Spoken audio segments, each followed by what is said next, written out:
Hey guys, कैसे हैं आप लोग। उम्मीद करता हूं कि आप सभी अच्छे होंगे। तो आपके साथ मैं ऋषभ आपके लेके आ चुका हूं एनसीईआरटी क्लास 6 की थर्ड चैप्टर की video that is fibre to fabric. इससे पहले मैंने और दोनों चैप्टर की वीडियोस डाली हुई है जो कि आप जा कर के नीचे जा कर के डिस्क्रिप्शन बॉक्स में आपको उसका लिंक मिल जाएगा इस प्लेलिस्ट का। तो आप जाके वहाँ से इसको चेकआउट कर सकते हो। डिस्क्रिप्शन बॉक्स में आपको टेलीग्राम का भी लिंक मिलेगा, वहाँ से जाके आप टेलीग्राम चैनल को सब्सक्राइब करो। उसमें आपको वीडियोज़ की PDF और साथ साथ वीडियोज़ की इन्फॉर्मेशन भी मिल जाएगी। तो बिना कोई टाइम वेस्ट किए लेट्स स्टार्ट आवर वीडियो। तो आज हम लोग पढ़ने वाले हैं chapter number 3 that is fibre to fabric. अब फाइबर टू फैब्रिक का मतलब ये होता है कि फाइबर से किस तरह से हम लोग क्लोथ्स बना सकते हैं, किस तरह से हम लोग फैब्रिक बना सकते हैं जो कि हमें पहनने में यूज़ आएगी। तो इस चैप्टर के बारे में हम लोग आज पढ़ने वाले हैं। तो सबसे पहला क्वेश्चन हमारे माइंड में अराइज होता है, क्या वह क्वेश्चन है, why do we need clothes, हमें कपड़े क्यों चाहिए। तो सबसे इम्पॉर्टेंट है, कपड़े हमें इसलिए चाहिए कि वो हमारा बॉडी को कवर कर सकते हैं और साथ ही साथ हमारे बॉडी को प्रोटेक्ट करते हैं। किससे? हमारे बॉडी को प्रोटेक्ट करते हैं एक्सट्रीम हीट से, कोल्ड से, रेन से और स्ट्रॉन्ग विंड से। इन सब से हमारे बॉडी को प्रोटेक्शन कौन देता है? इन सब से हमारे बॉडी को प्रोटेक्शन देता है हमारा क्लोथ्स। उसके अलावा इंसेक्ट जैसे मॉस्किटोज़ और भी तरह के इंसेक्ट से हमें प्रोटेक्शन मिलता है और साथ ही साथ में हमारा पर्सनैलिटी डेवलपमेंट में भी वो मदद करता है। हमें अच्छा दिखने में, हमें स्मार्ट दिखने में क्लोथ्स मदद करती है। उसके अलावा अलग अलग स्टेट्स के आदमी अलग अलग क्लोथ्स पहनते हैं। अब इसका रीज़न है, जैसे कि अगर हम कश्मीर में रह रहे हैं तो कश्मीर में का मौसम काफ़ी ठंडा होता है, तो हमें ठंडे मौसम के हिसाब से स्वेटर, शॉल्स, मफलर्स पहनने पड़ेंगे। और इसी तरह अगर हम राजस्थान में रह रहे हैं तो वहाँ पे काफ़ी गर्मी होती है, तो उसके हिसाब से हमें क्लोथ्स, कॉटन क्लोथ्स वगैरह पहनने पड़ेंगे। तो इसलिए क्लोथ्स जो होता है वो अलग अलग स्टेट के अनुसार, अलग अलग कंट्री के अनुसार चेंज होते रहता है। जिस तरह से हमारा क्लाइमेट चेंज होता है उस तरह से हमारा क्लोथ्स भी चेंज हुआ करता है। Okay, now moving to a history of clothing. अब हिस्ट्री ऑफ क्लोथिंग क्या है? एक्चुअली में हमें पता नहीं है कि, या फिर हमें क्या, किसी को भी नहीं पता है कि एक्चुअली में कब से स्टार्ट किया गया है पहनना कपड़ा। लेकिन एक एस्टिमेट किया जाता है कि 10,000 ईयर्स अगो जब अर्ली मैन हुआ करते थे तब से हम लोग कपड़े पहनने की शुरुआत हुई है। और उसका रीज़न भी सेम है, जैसा मैंने आपको जो रीज़न बताया इससे पहले, सेम रीज़न है हमारा। जो हम लोग कपड़े अभी पहनते हैं वही रीज़न हम उस समय भी अप्लाई होता था कि वो लोग को भी प्रोटेक्शन चाहिए था हीट से, कोल्ड से, रेन से, इसलिए वो लोग भी कपड़े पहनना स्टार्ट किए थे। अब उस समय कपड़े नहीं हुआ करते थे, कोई फाइबर्स या फैब्रिक्स की उतनी नॉलेज नहीं थी, इसलिए वो लोग बार्क, बड़ा बड़ा लीव्स या फिर एनिमल का स्किन या उसका फर का यूज़ करते थे कवर करने के लिए अपने आप को। ओके, नाउ अब क्लोथिंग मटेरियल्स है क्या? क्लोथिंग मटेरियल्स है हमारा fibres. Fibre is a hair like strand of a substance that is extremely long as compare to its width. मतलब फाइबर एक ऐसा सब्सटेंस होता है जो कि बहुत पतला होता है, अपने विथ से काफ़ी ज़्यादा लंबा होता है वो। ओके, और फाइबर्स फ्लेक्सिबल भी होता है, जिसके कारण फाइबर्स को हम लोग स्पन करते हैं यार्न में, यार्न या फिर बोला जाए चरखा वगैरह पे या मशीन्स वगैरह में हम लोग स्पन करते हैं और उसके थ्रू हम लोग फैब्रिक्स बनाते हैं। तो अगर हम लोग इसको अच्छे से बोला जाए तो फाइबर को हम लोग नॉर्मल भाषा में बोल सकते हैं कि smallest visual unit of any cloth. सबसे छोटा जो विजुअल यूनिट है हमारे क्लोथ का उसे हम लोग कहते हैं फाइबर। ओके, नाउ अब फाइबर्स दो तरीके के हो सकते हैं। एक होता है फाइबर्स नेचुरल फाइबर्स, एक होता है आर्टिफिशियल फाइबर्स। आर्टिफिशियल को हम लोग बोलते हैं सिंथेटिक फाइबर्स बोलते हैं। नेचुरल फाइबर्स भी दो तरह से हम लोग को प्राप्त होते हैं, एक होता है थ्रू प्लांट्स, एक होता है थ्रू एनिमल्स। आज जो हमारा 6th क्लास में है इसके बारे में हम लोग पढ़ना है। आर्टिफिशियल फाइबर्स के बारे में हम लोग को नेक्स्ट क्लास में पढ़ना है, इसलिए उसके बारे में नेक्स्ट वीडियोज़ में आपको डिस्कस किया जाएगा। लेकिन एक आपको याद रखने की बात है कि रेयॉन जो है वो पहला मैन मेड फाइबर है। ओके, या फिर सिंथेटिक फाइबर है। तो हम लोग आज पढ़ने वाले हैं नेचुरल फाइबर्स के बारे में ही। तो सबसे पहले प्लांट फाइबर्स में, सबसे पहले प्लांट फाइबर्स में जब सबसे कॉमन है वो है हमारा कॉटन। कॉटन जो होता है सबसे most widely use plant fibres है। और कॉटन फाइबर्स करता क्या है? Cotton fibres can absorb moisture, ये मॉइस्चर को एब्जॉर्ब करता है, इसलिए हम लोग को गर्मी के सीज़न में ये ठंडा फील करने में मदद करता है। और क्लोथिंग मेड ऑफ कॉटन ये काफ़ी ड्यूरेबल भी होता है, क्योंकि इसका फाइबर्स, ये कॉटन के फाइबर्स काफ़ी स्ट्रॉन्ग होते हैं, तो ये काफ़ी ड्यूरेबल होता है। कॉटन वुल का भी यूज़ किया जाता है। कॉटन वुल का भी यूज़ किया जाता है आपको मैट्रेस और पिलोज़ में फिल करने के लिए। और it requires a warm to hot climate. इसे क्या चाहिए, इसे एक वार्म से लेके हॉट क्लाइमेट चाहिए जिसमें बहुत सारा सनी डेज़ हो। ये इसके लिए परफेक्ट है कॉटन के प्लांट्स को ग्रो करने के लिए। तो एक्चुअली में कॉटन के प्लांट्स को ग्रो किया जाता है। और कॉटन के प्लांट्स को अगर आप देखोगे तो प्लांट्स में काफ़ी आपको बंच टाइप के बने होते हैं। तो कॉटन मेनली ग्रो होता है आपको ब्लैक सॉइल में।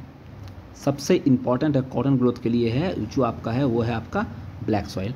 अब ब्लैक सॉइल में काफ़ी ज़्यादा नाइट्रोजन, पोटाशियम, फास्फोरस और अलग अलग न्यूट्रिएंट्स की मात्रा होती है जो काफ़ी ज़्यादा सूटेबल है आपको कॉटन के लिए। इंडिया में गुजरात, महाराष्ट्र, आंध्र प्रदेश, हरियाणा, इन सब जगह पे कॉटन काफ़ी ज़्यादा प्रोडक्शन होता है यहाँ पे। नाउ अब गिनिंग क्या है, एक प्रोसेस होता है जिसको आपको जानना है, गिनिंग प्रोसेस। सो गिनिंग एक्चुअली में आपको फ़ोटो यहाँ पे दिया हुआ है।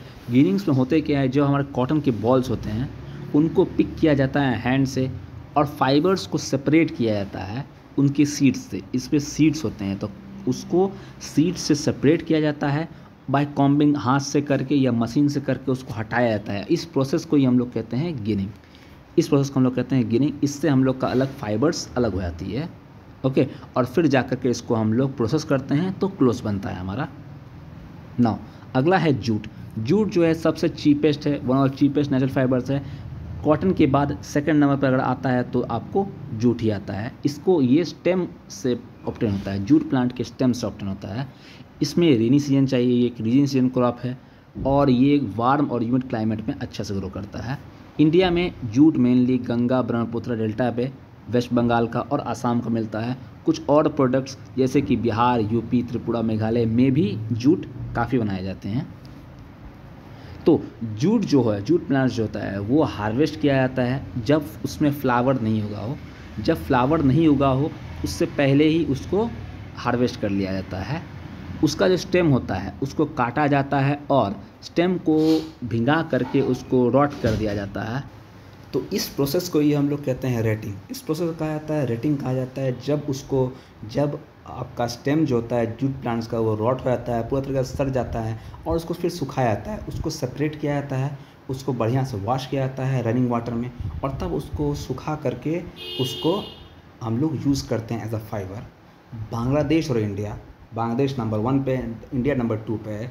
सबसे ज़्यादा वर्ल्ड का सबसे बड़ा प्रोड्यूसर है जूट का या जूट के प्रोडक्ट्स का बांग्लादेश और फिर हमारा इंडिया, क्योंकि वेस्ट बंगाल और सुंदरबन जो डेल्टा है उसके साइड में आपको जूट काफ़ी मिलते हैं जो कि बांग्लादेश का पार्ट है। तो Bangladesh is the world largest producer और इंडिया जो है नंबर 2 पे आता है जूट और जूट के प्रोडक्ट्स में, ओके।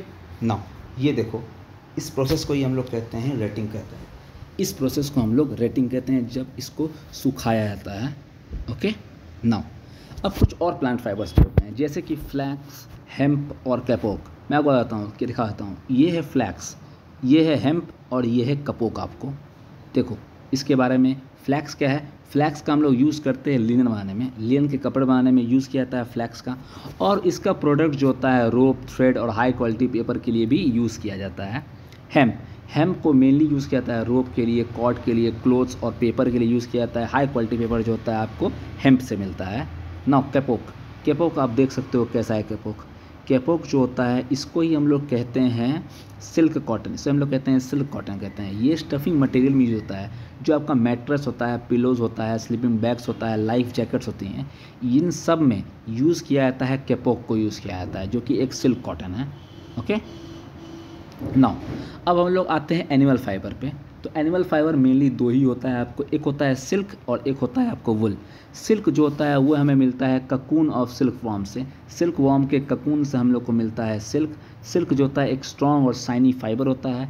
और रेयरिंग ऑफ सिल्क वॉर्म को का रेयरिंग करना for the production of silk is called sericulture. काफ़ी इंपॉर्टेंट पॉइंट है, याद रखने की पॉइंट है कि rearing of silk worms for the production of silk is called its sericulture, okay. ना वुल तो आपको शिप से ऑब्टेन किया जाता है। इनसे कपड़े बनते हैं, गर्म कपड़े बनते हैं जो कि हम लोग विंटर्स पहनते हैं, जैसे कि sweaters, mufflers, shawls, gloves etcetera.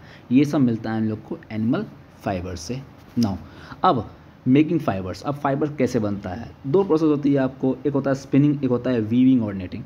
Spinning जो आपको दिखा रहा है इस फोटो में आपको दिखाई दे रहा है, दैट इज़ कॉल्ड स्पिनिंग। चरखा के द्वारा या फिर मशीन के द्वारा जो फाइबर्स होते हैं, फाइबर्स को देखो, ये फाइबर्स हैं आपको, इस फाइबर्स को जो है बुन किया जाता है, बुना जाता है और साथ ही साथ इससे कपड़े बनाए जाते हैं। उसके बाद प्रोसेस होता है आपको स्पिनिंग का या नीटिंग का। जब ये फाइबर्स अच्छे से बन जाते हैं तब आपको ये होता है, इसे कहते हैं हम लोग वीविंग कहते हैं, और ये जो है हमारा, ये है आपको नीटिंग। तो आपने देखा होगा घर में अपनी दादी को करते हुए, तो इसे कहते हैं हम लोग नीटिंग कहते हैं, इसे कहते हैं वीविंग कहते हैं। तो इस प्रोसेस से हम लोग का फाइबर से फैब्रिक्स बनता है।